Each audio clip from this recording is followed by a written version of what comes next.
orang yang meyakini kunut itu sunnah Nabi, lalu dia kunut ketika jadi imam, tapi di masjid yang tidak berkunut, itu benar tapi tidak baik. Gitu. Benar itu terbagi dua. Ada benar al-haq yang mutlak, ada yang benar disebut shawab. Sering dengar wallahu a'lam bis-shawab. Shawab itu kayak kita manah, hobi manah enggak? Ya, di sini enggak ada tempat manah ya. Manah hati paling senangnya ya. Manah, ketika manah itu kan ada lingkaran. Ketika kena lingkaran walaupun tidak ke tengah disebut shawab. Tepat, tapi tepat nomor sekian. Rate-nya sekian. Ada yang sangat tepat ke tengahnya, gitu ya. Itu disebut musibun, shawabun. Orang yang sasarannya tepat. Tapi tepat, terjemahan Indonesianya benar. Padahal terjemahan yang tepatnya adalah, yang pasnya adalah ini tepat, ini kurang tepat, ini sangat tepat, ini lebih tepat gitu Pak. Tapi di Indonesia terjemahannya apa? Benar. Waktu saya 2013 buat daurah kajian hadis untuk para dai. Untuk para dai Pak, ini level dai. Seorang dai nanya mengenai zikir ba'da salat jahran, dengan jahar. Saya kadang jahar, kadang tidak.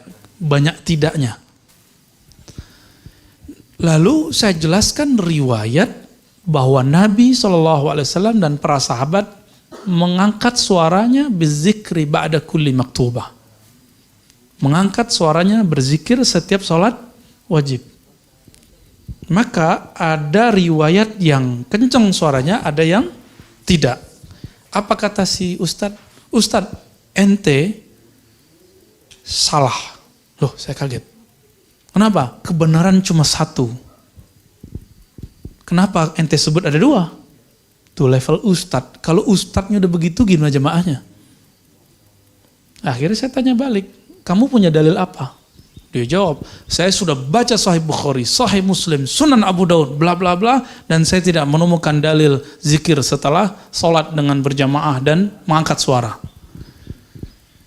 Kebetulan nama dia salah satu nama yang ada di kitab-kitab itu. Saya sebut namanya, Hei Fulan. Wallahi demi Allah, betul ente sudah baca Sahih Bukhari. Saya khatam 4 tahun, ente berapa tahun? Betul ente sudah baca Sahih Muslim. Betul ente sudah baca Sunan Abu Daud. Jangan-jangan megang aja belum. Baru baca Arba'in, Riyadhus Shalihin, atau Fadilah Amal. Udah berani bilang, gak ada. Jadi dalam konsep dia, kebenaran itu yang ada di pikirannya. Kalau gak ada di pikirannya berarti gak ada. Oh ternyata inilah nasib para da'i hari ini. Inilah mauqif manhaj beberapa ulama-ulama muda, bahkan sudah tua hari ini. Kalau nggak tahu, dibilang nggak ada. Saya kemudian tanya, ente sudah baca kitab ini? Sahih Bukhari, baca Sahih Muslim. Kita sebutin riwayat Ibnu Abbas, Abu Sa'id Al-Khudri, Abu Hurairah. Pusing dia ya. Pusing dia. Kita suruh ulang yang pertama aja dia nggak hafal. Akhirnya kita tanya balik, ada toh? Berarti ente bohong. Saya nggak bilang gitu. Dalam hati saya ngomong, ente bohong. Katanya udah baca Sahih Bukhari, covernya paling gitu ya. Mau ngejek itu kan nggak enak, mempermalukan orang depan. Ya. Jadi ketika ada yang benar, menurut kita itu belum tentu benar menurut Allah. Benaran menurut kita sebut tepat. Ketepatan orang yang baru ngaji 5 tahun beda nggak yang udah ngaji 10 tahun? Ketepatan orang baru hijrah kemarin sore dengan orang hijrah dari dia kecil. Kalau saya nggak perlu hijrah. Saya nggak kemana-mana kok. Ya, saya dari dulu udah ikut aliran-aliran Pak. Dari awal saya ngaji, saya pertama ikut kajian di kampung saya. Bersanad Qur'annya ke Rasulullah. Fikihnya bersanad ke Rasulullah. Terus ikut aliran A, B, C, D, sampai kemudian 10 aliran baru saya masuk ke kampus. Jadi nggak perlu hijrah, karena udah dari kecil hijrah. Kalau antum perlu hijrah, ya kita sudah melakukan itu dari dulu gitu. Sudah hijrah dari dulu. Ketika kita baru ngaji sekian tahun, bacanya cuma 1 jam sehari, lebih banyak buka WA-nya, nonton YouTube-nya, buka TV-nya daripada orang-orang yang membaca. Terus kita bilang, yang aku nggak tahu nggak ada. Pantas nggak? Aku benar, kamu belum tentu benar. Ini bagian akhir jawaban yang Ibu tadi tanya. Sekarang ada gerakan tidak mengkultuskan kiai, bagus.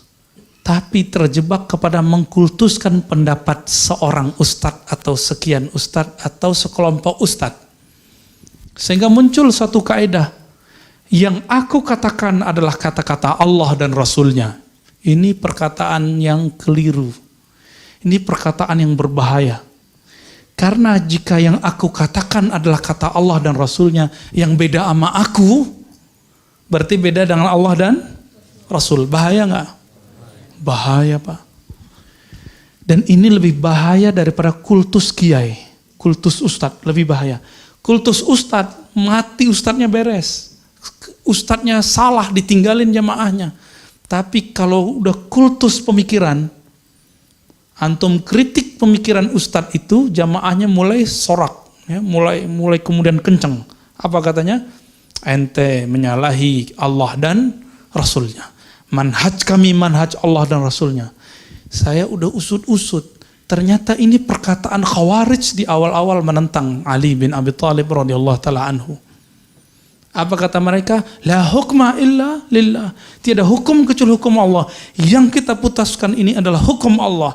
Ali bukan melaksanakan hukum Allah, maka Ali kafir. Muawiyah kafir.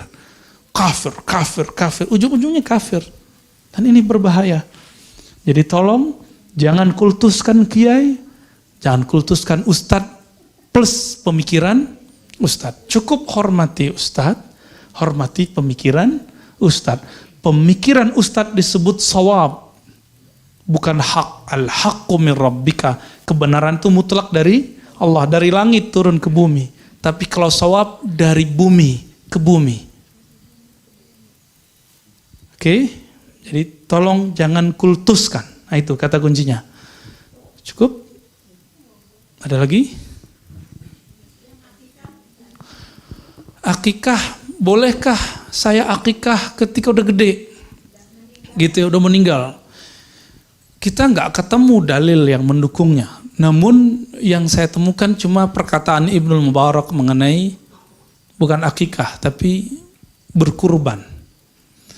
Pada saat berkurban, Abu Hanifah yang pendapatnya mirip dengan Ibnu Mubarak, ulama salaf semua, membolehkan mengakikahkan orang mati atau memberikan kurban untuk orang mati, tapi dengan syarat tidak memakan dagingnya. Kenapa? Karena dihitung sedekah. Memakan sedekah yang telah diberi sama dengan menelan muntah sendiri. Jadi kalau ada yang beramal, misalnya pengen mengikahin ayah ibu, itu amalan ulama salaf. Siapa? Ibnu Mubarak dan Abu Hanifah. Membolehkannya, tapi dengan syarat apa? Tidak memakannya. Kalau kurban saya boleh ambil nggak? Kalau akikah saya boleh makan nggak? Boleh, kita undang orang makan. Tapi jika itu sedekah, maka dia makruh dimakan. Saya udah kasih antum air nih, terus saya minum lagi. Enggak, itu makruh. Jadi kalau naktir orang, saya bilang, yang aku berikan ke kamu itu takdiran, sedekah, tapi yang aku makan bukan gitu. Kalau enggak nanti kita makan, ya. Atau kita mau makanan, ayo makan apa namanya, yuk. Jangan bilang, ini hadiah buat kalian, terus kita makan. Kita sudah makan, air udah sendiri. Kalau kita punya ketajaman kolbu, kita bisa lihat tuh, orang itu jorok. Cuma antum kan nggak lihat. Alhamdulillah nggak lihat. Coba kalau antum lihat, pusing ya. Seperti Imam Malik itu pusing. Dan Imam Abu Hanifah itu pusing melihat ada orang yang berwudu, itu melihat semua dosanya luntur. Cuma sanggup selama 7 harian, terus minta, ya Rob, tolong cabut pandangan batinku ini. Akhirnya beliau nggak ngelihat lagi. Jadi kalau ada orang sholat sampingnya, kelihatan dia, wah ini bekas Malik nih, nyolong nih. Wah ini habis jelalatan nih matanya nih. Yang satu lagi habis ngultusin kiai ini. Yang satu lagi habis syubhatin ustadz nih. Kelihatan sama imam ini, dia cabut. Makanya imam tersebut dulu mengatakan tidak sah berwudu dengan air musta'mal, sekarang bilang boleh.